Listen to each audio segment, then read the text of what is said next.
Chin Pritchard, Arthur. SAO, Yeah, Arthur, yeah. my mate. He go. Glenavon boy, yes. Is he Glenavon boy? aye, Yeah.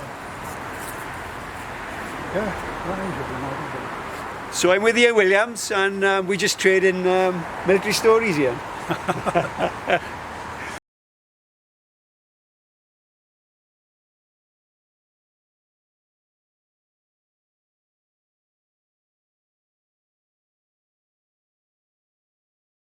But the biggest military story of all, of course, is the Rorke'S Drift. And we're at the grave of John Williams, Private John Williams, and Ian's going to tell us more about him. Well, in 1879, Lord Chelmsford took the 3rd column into territory to fight the local natives. And they camped at Islandwana, and they separated the force, and the old force at Islandwana got absolutely annihilated. But B Company was there at Rorke'S Drift, a station that would look after wounded and add the rations, animals, food to look after the column. And that was attacked on the 21st of January 1879 by 3,000 Zulu warriors. And the little garrison actually fought off the Zulus and won the day. And for that, Queen Victoria awarded 11 Victoria Crosses, and I think it was 7 were awarded to men of the 24th Regiment of Foot, the South Wales Borderers. And one of those happened to be John Fielding, a man who was born in Abergavenny, who came to the Cumbran area to live.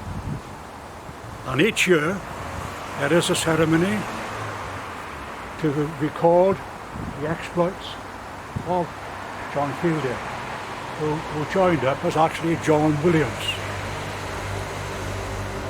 It was a very heroic battle. Do we know why he did that?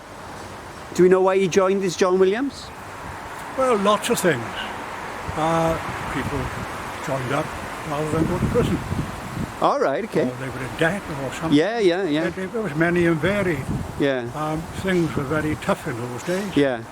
So at least. So potentially he was a wanted man. He had food and shelter. Yeah. You know. Yeah. So yeah. I'm proud of being a member of the South Wales Borderers. And in Hong Kong, I actually saw the opening of the film Zulu. Oh, 64. 1964? Yes. Yeah. And then in the South Wales Borderers, I was part of a platoon that went to join the Gordon Highlanders on active service in Borneo. We were there for 9 months on active service. I was a lead scout in the jungle, working with 2 Iban headhunters, and that was our little reconnaissance group. That must have been quite difficult, working in the jungle. I mean, what sort of conditions were you in? They're pretty good actually, because living in Pontypool and was it worse in Pontypool? Down there was what they called the American Gardens. They belonged to the local Ambry family. Yeah.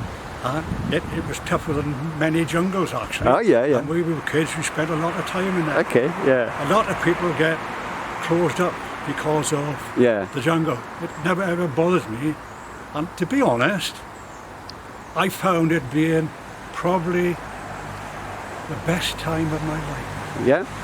Did you learn a lot from the local, though, from your headhunter guys? Did you learn a lot from them? Yeah. Yeah. Did you learn a lot from them? Yeah, I learned how to truck. I learned how to fish. Yeah. You know. They were two grey boys. The older chap called Boujon, he was a tracker, but the other guy, 16-year-old boy called Econ.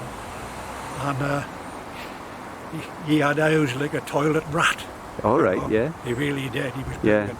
Yeah. Yeah, and we actually, I went with Pte John Williams, and we went actually over the border into Kalimantan, the Indonesian side of it. So it was a secret thing, and we found the enemy camp. Yeah. And we were due then to attack the enemy camp, but we had to return to Hong Kong.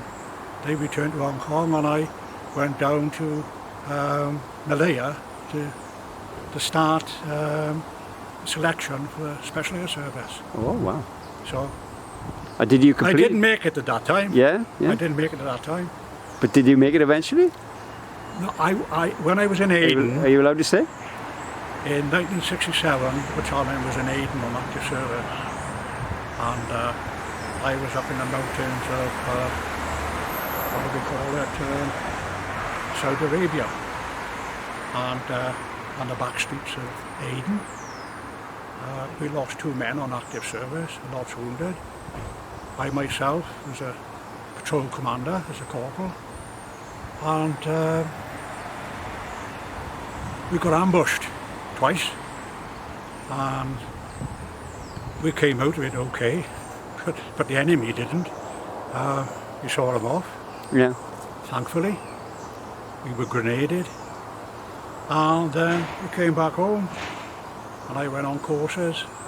I was promoted to a sergeant, and eventually I went to the depot as a weapon training and tactics instructor, going back to the When you say the depot up in Brecon? in Abergavenny. Abergavenny, yeah. No, Crickawell, actually. Yeah, or Crickawell, yeah. Crickawell. Yeah. Crickawell, yeah, yeah. And then from there then I went back to Germany, and I was the second in command of the reconnaissance platoon, which was the elite part of the battalion. Yeah. And I was married then, obviously, had 2 children, and I was due to go to Sandhurst as a colour sergeant training potential officers. Yeah. So Oh, I didn't excellent. know what I was doing. It was coming to my end of my time, Yeah. and I decided, because of having to drag my family all around the world, different schools and what have you, Yes, yeah. because of this, I decided to leave. Yeah. So I left, and I got demobbed on a Monday and started in Lucas School and in Pontypool on a Tuesday. Oh, excellent. Ian, thanks very much. Brilliant. Thank you very much. Thank you.